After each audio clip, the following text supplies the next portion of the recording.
This was originally a social movement aimed at opposing autocracy, but it ended up resulting in the establishment of another, even more unshakable autocratic regime. This fateful reversal, where hope turned into shackles, is known as the Islamic Revolution. The Pahlavi dynasty, a hereditary monarchy that ruled Iran for more than half a century.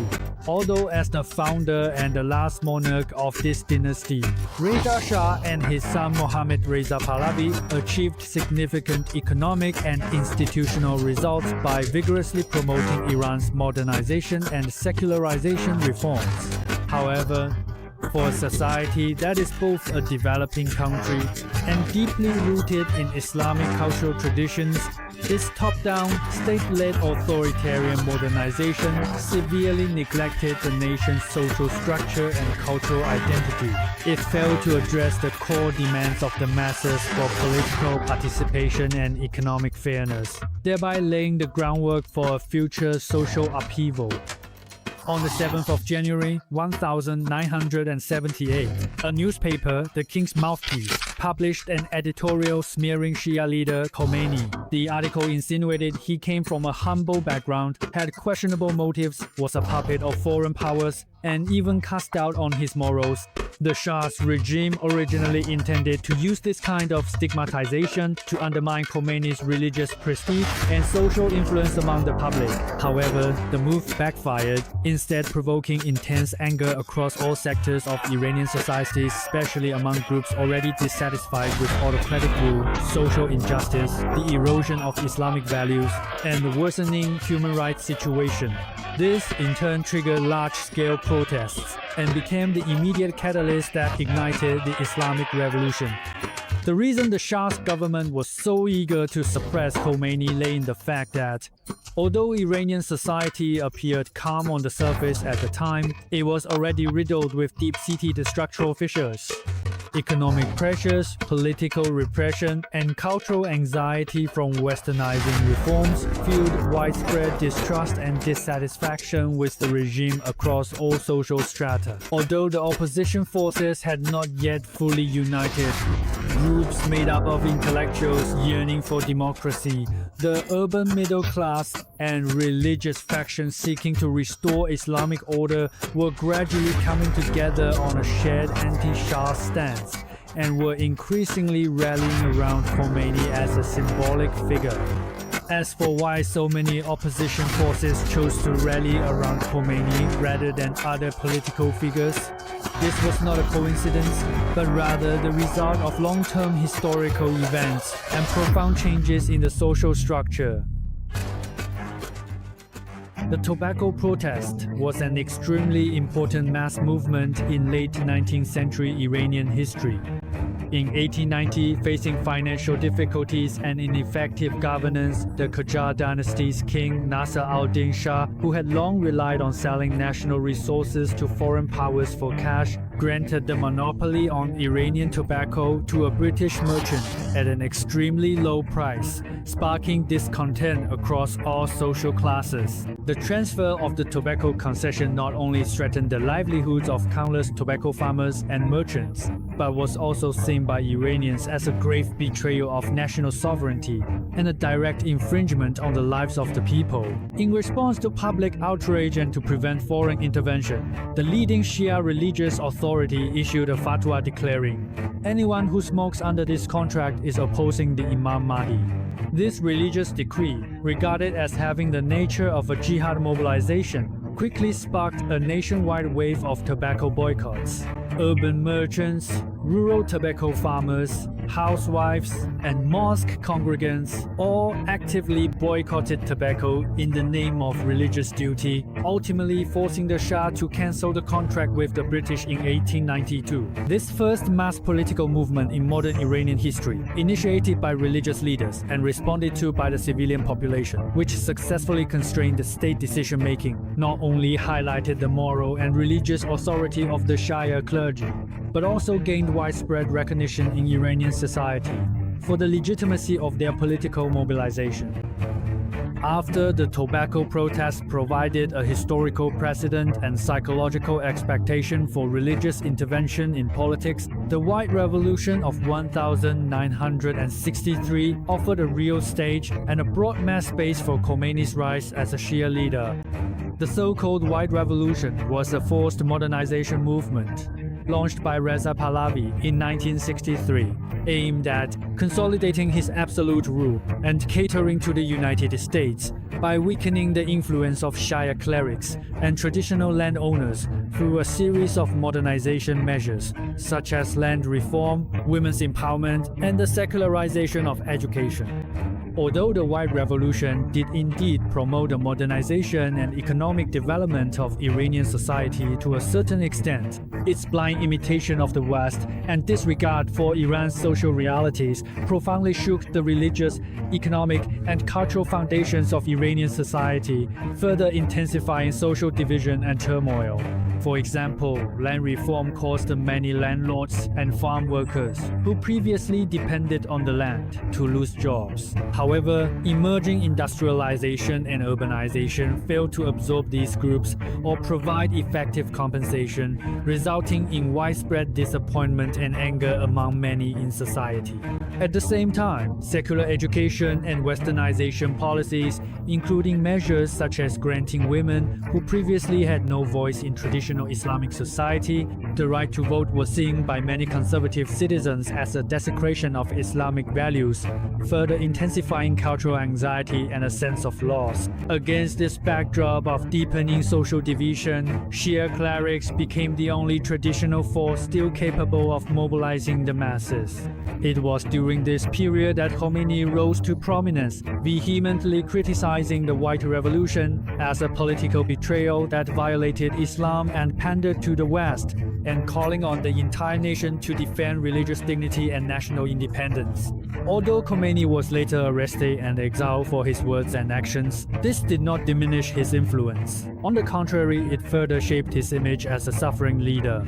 During his exile, Khomeini continued to spread his revolutionary ideas and theories of Islamic governance through various underground channels. Coupled with the growing dissatisfaction and anxiety in Iranian society, triggered by the White Revolution and the ongoing intensification of social conflicts, the anti-Shah forces symbolized by Khomeini gradually amassed tremendous social energy, which ultimately erupted in full force in the form of the Islamic Revolution. On the 9th of January 1978, the day after the newspaper Etelat published an article attacking Khomeini, the first major bloody incident of the Islamic Revolution broke out in the Shia holy city of Qom. That day, a large number of seminary students and followers took to the streets in protest, but unexpectedly faced violent suppression by the military and police, resulting in dozens of deaths and hundreds of injuries. With the Qom bloodshed as the starting point, Iranian society entered a cycle of protest and repression, and, unexpectedly, the Abeyin religious rituals in Shia tradition became a symbolic marker for the ongoing escalation of protest. Each time a bloodshed occurred, the mourning activities held 40 days later became an opportunity for a new round of protests. More and more people were mobilized through these mourning gatherings, which continuously expanded both the geographic scope and the level of public participation in the protests. By the summer of 1978, the protests had already evolved from local incidents into a nationwide mass movement. However, most of the protesters at this time still held moderate positions. Their core demands were not to overthrow the regime, but to urge the Shah's government to respect Islamic values, listen to public opinion, and promote political reforms within a constitutional framework. Although Khomeini had already become a symbol of the protest at that time, he had not yet fully assumed a leading role. At this stage, the revolution still lacked a unified organizational leadership. It was not until the 8th of September 1978 when a bloody event later known as Black Friday completely changed everything. On that day, government troops opened fire on tens of thousands of protesters at Tehran's Jaleh Square, resulting in a tragedy with hundreds killed or wounded. This blatant massacre enraged the entire nation, and shattered the last illusions about the Shah's sincerity for reform. Afterwards, the moderates began to be marginalized, and the radical religious faction led by Khomeini gradually took control of the discourse. This also marked the beginning of the second phase of the Islamic Revolution, a full-scale revolution aimed at completely ending the old regime and establishing a new government. Due to the continuous bloodshed, more and more opposition members realized that taking to the streets was not only ineffective but could also pose deadly risks. Therefore, after the revolution entered its second phase, large-scale strikes gradually replaced street protests and became the main battleground of the resistance, especially the strikes by oil industry workers. This was tantamount to pulling the rug out from under a regime that relied heavily on oil exports to sustain its national finances and international standing. As a result, the Pahlavi regime gradually became economically paralyzed, and its foundations of rule were severely shaken. Even more decisive was that as the protest movement reached its peak, Khomeini's political influence grew stronger and stronger. Thanks to political slogans that were vague yet emotionally charged, opposing autocracy, resisting the West, and defending Islamic values, he gradually transformed from a religious leader in exile into the actual central figure capable of uniting opposition forces from all social strata. More and more factions within the opposition actively rallied around him, and ordinary people regarded him as a saint-like figure who could save Iran from disaster. By the end of 1978, nearly the entire Iranian society had taken a stand against the Shah's regime, and even the US government, which had always supported the Shah, began to turn its attention to Khomeini. Some American officials mistakenly saw him as Iran's Gandhi, believing that he was committed to establishing a moderate country where democracy and religion could coexist. However, this assessment was clearly too naive and greatly underestimated Khomeini's political ambitions. Only a very small number of clear-headed secular opposition leaders sensed that a crisis was approaching, and Shapur Bakhtiar was one of them.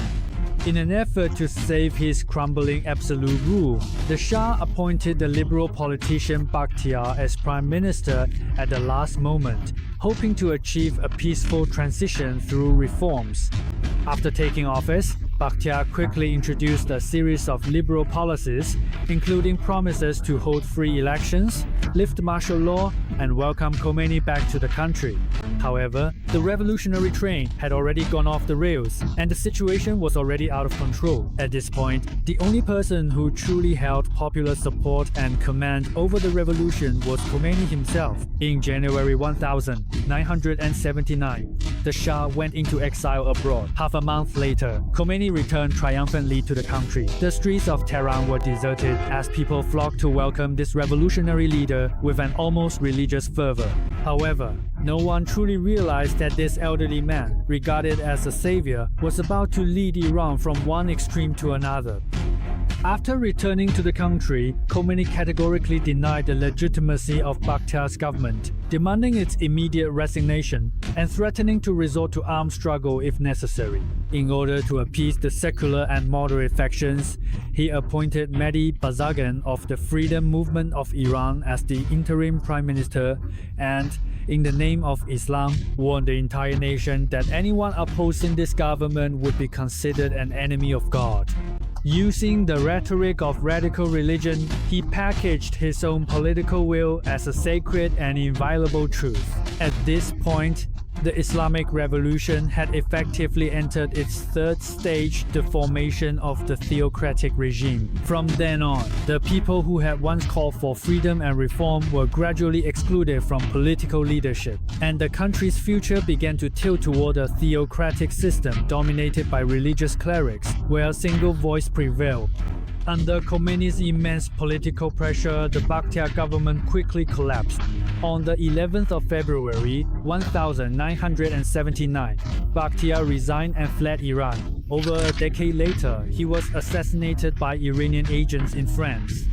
Bakhtiar's downfall is generally regarded as the endpoint of the Islamic Revolution. Subsequently, in a nationwide referendum lacking open debate and pluralistic competition, The Islamic Republic of Iran was declared in April of the same year.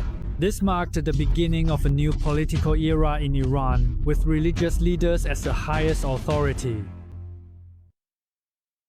Today, although Iran has indeed made certain progress compared to the monarchical era in areas such as widespread education, basic healthcare, and national autonomy, in another dimension, religious centralization, social control, and prolonged diplomatic isolation are also pushing the country toward new extremes.